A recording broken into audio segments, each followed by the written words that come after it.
Now, the Arts and Recovery Task Force, which was set up to look at the impact of COVID-19 on the arts and culture sector, will release its first report later today. One of the elements expected to be discussed is the provision of a universal payment income scheme for artists for a fixed period. Well, let's get more on this now from our arts and media correspondent, Sinead Crowley. Sinead, people working in the arts have been really hit by the pandemic, haven't they?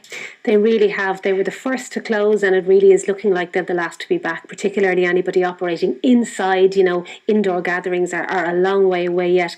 There have been supports during the year for the arts, which were greatly welcomed. For example, in the budget, we saw money going to the Arts Council. We saw money for a live performance scheme. That was welcomed.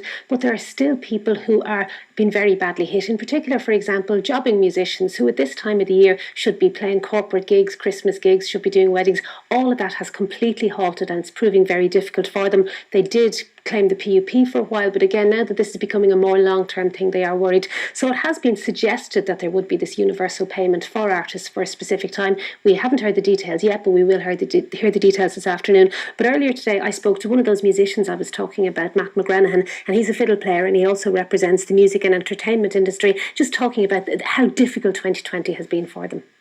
The musicians that we're representing, that are in the commercial sector, have never relied on public funding or government funding before. They've always been self-sufficient.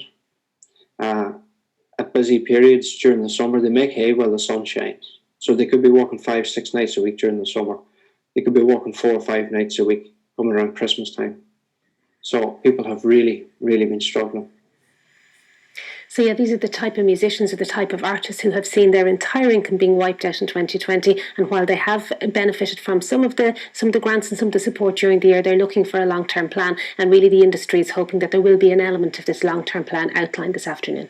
All right.